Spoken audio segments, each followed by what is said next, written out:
Ember parah nih motor. Emberin dong. Emberin. Tuh lihat tuh.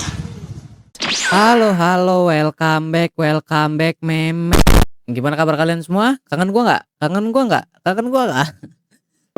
Ya, gue minta maaf banget karena baru bisa upload lagi dikarenakan ada beberapa urusan di real life. Ya, sebenarnya gue cuma males aja sih. Anyway, hari ini kita bahas apa? Ya, kita bahas hobi. Dan sebelum kita bahas hobi, sabar ya, ada di deskripsi guys. Anyway, mari masuk intro.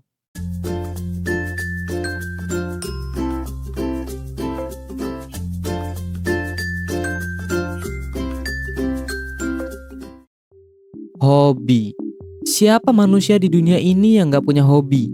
Pasti dari kita semua punya hobi. Dan dari banyaknya hobi yang ada di dunia ini, mulai dari mancing sampai koleksi barang mewah, ada beberapa hobi yang ngerugiin sebagian orang. Kayak yang akan kita bahas ini, balap liar dan motor ember. Ya, sebenarnya gue gak peduli sama hobi orang lain ya. Tapi kalau jam 2 pagi gue udah nyalain kipas dan tarik selimut untuk siap-siap buat ketemu istri hayalan gue, tiba-tiba ada suara mesin rumput yang dikali 10 yang lewat depan rumah gue. Tiba-tiba istri gue yang cantik tapi ngeblur di mimpi itu seketika hilang anjing. Jantung gue kaget, deg-degan kenceng. Bayi tetangga nangis, sama denger teriakan bapak-bapak ronda yang bilang, Piye? Wah, cangkemmu mbuh pe. Dengaraimu bagus. welcome to Indonesia, di mana pipa besi bolong harga 150.000 bisa mengubah seorang pemuda biasa menjadi hama masyarakat yang paling dibenci sekecamatan. Hari ini kita bahas kenapa motor ember dan balap liar itu bukan sekedar hobi, tapi penyakit sosial yang merusak banyak tatanan hidup banyak orang.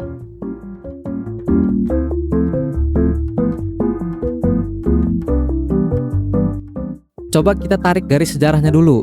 Lu tau nggak kalau mekanik di Indonesia ini sebenarnya pinter-pinter, serius. Kalau Soekarno pernah bilang, beri aku 1000 orang tua niscaya akan aku cabut Semeru dari akarnya. Beri aku 10 pemuda niscaya akan aku guncang dunia.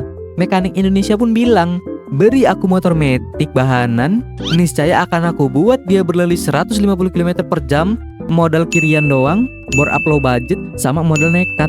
Masalah utamanya itu bukan di para mekanik ini, tapi akses di negara kita.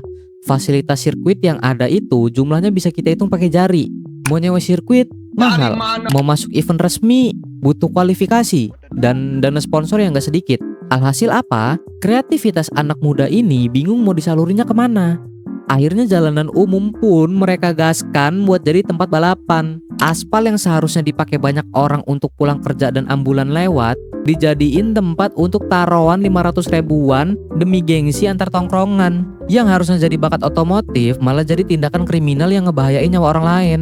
Giminin sih bang, duit-duit gua, kalau jatuh juga gue yang luka. Yah goblok anjing. Itu jalanan umum lu tutup buat balapan liar. Nanti ada orang lewat atau nyebrang, lu tabrak gimana? Lu bisa nggak ngobatinnya? Kalau misalnya yang lu tabrak amit-amit sampai meninggoy, bisa lu hidupin lagi? Hah? Lu Nabi Isa anjing, bisa lu? Ntar lu ketingkip polisi, nangis, bilangnya, maaf pak, saya cuma rakyat kecil yang gak punya uang. Ya bego, tau miskin banyak gaya anjing.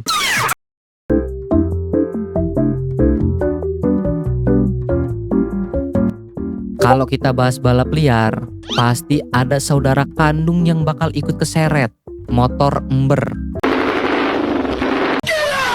Kenapa pas kita dengar suara knalpot motor yang gak sesuai standar atau brong, kuping kita tuh sakit pas denger dan ngebuat kita jadi emosi? Gua jelasin pakai penjelasan sainsnya. Ini disclaimer, penjelasan sains, ada papernya, ada jurnalnya, sudah diteliti ya. Jadi kalau lu ngeyel, ya silahkan lu buat jurnal tandingan buat penjelasan ini. Suara orang normal pas ngobrol itu sekitar 60 desibel.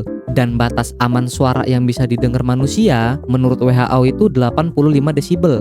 Nah, motor lu yang berisik pakai knalpot yang dalamnya dibobok abis itu ngehasilin suara 110 bahkan bisa sampai 120 desibel. Itu sama aja kayak lu berdiri 10 meter di samping jet tempur yang mau take off. Pas suara 110 desibel itu masuk ke telinga lu secara mendadak pas tidur, otak lu ngedeteksi itu sebagai suara ancaman, Cuk. Otak lu langsung mompa hormon kortisol atau hormon stres dan adrenalin. Makanya reaksi pertama yang keluar dari mulut lu pas denger motor ember lewat itu bukan anjir keren banget motornya, suatu saat aku ingin mempunyai motor seperti itu dan mendengarkannya di pagi hari sambil menyeruput kopi. Bukan gitu kan? Tapi responnya monyet. Siapa sih itu, goblok banget. Mati lu sana anjing. Itu reaksi biologis lu ketika lagi ada di mode fight or flight karena secara tiba-tiba diserang sama polusi udara.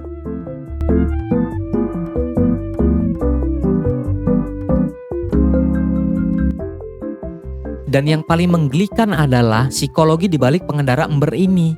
Seringkali ngabers-ngabers ini ngalamin yang namanya krisis validasi.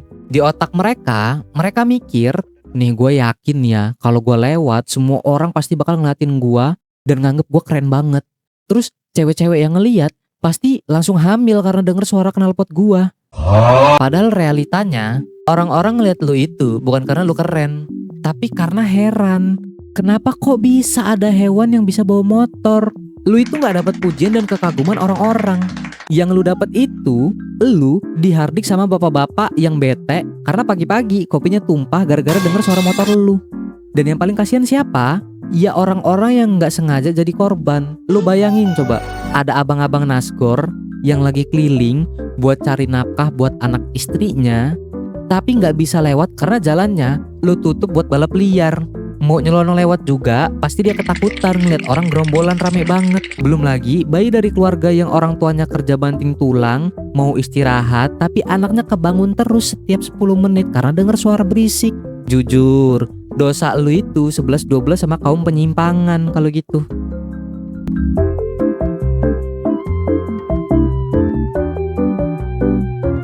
Padahal secara hukum itu tuh udah jelas banget. Nih, kalau lu tolol dan gak ngerti, gue bacain ya. Menurut Undang-Undang Nomor 22 Tahun 2009 Pasal 285, pengendara yang pakai knalpot gak memenuhi persyaratan layak jalan termasuk kebisingan bisa dipidana kurungan paling lama 1 bulan atau denda Rp250.000. Dan polisi juga udah sering tiap malam razia gede-gedean.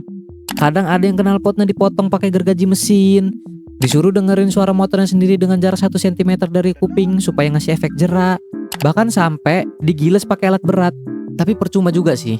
Selama SDM kita lebih rendah dari si Panse, selama toko-toko variasi ngejual bebas knalpot bobokan tanpa standar desibel, pasti bakal ada terus manusia-manusia bodoh ini. Dan gue yakin, gue buat video ini untuk edukasi pun pasti ada yang gak terima. Pasti ada yang bilang, kami bukan kriminal bang, urusin aja tuh para kriminal. Iya lu bukan kriminal bener, tapi itu kan melanggar undang-undang, goblok. Dan berpotensi kelakuan lo itu jadi kriminal.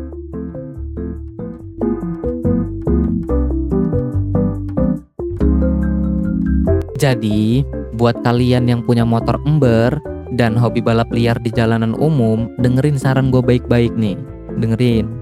Lu kira jalanan itu punya bapak lu anjing? Mikir lah goblok. Otak pakai buat mikir, jangan kebanyakan nyimpen bokep dongo. Kalau lewat perumahan, gang-gang yang padat penduduk, jangan ngebut tolol. Knalpot lu jelek suaranya, dasar kampung, udik, miskin, gak ada prestasi, beban orang tua, dimanfaatin teman, diselipin pacar, mau kondo, diporotin HTS-an, bau, jelek, bego, EQ rendah.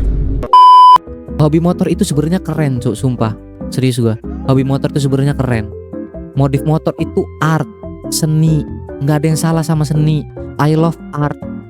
Tapi ketika hobi itu udah mulai mengganggu hak orang lain buat tidur nyenyak, buat chilling di depan rumahnya, ganggu kesehatan bayi, sampai ngancem nyawa pengguna jalan orang lain, itu udah bukan hobi lagi namanya, tapi hama masyarakat. Terus solusinya buat kami yang hobi balapan apa bang? Lu kerja, cari duit yang banyak, ditabung uangnya untuk nyewa sirkuit atau ikut event resmi gitu. Kalau menurut lu, hukuman apa yang pantas buat orang-orang kayak mereka supaya mereka jerak? Coba tulis di kolom komentar, gue mau tahu. Kalau lu suka sama video ini, lu bisa like. Kalau nggak suka, ya lu dislike aja nggak apa-apa. Sekali lagi, jangan lupa subscribe dan Saweria ada di bio guys, please. Help me, I'm broke guys. Dan bye.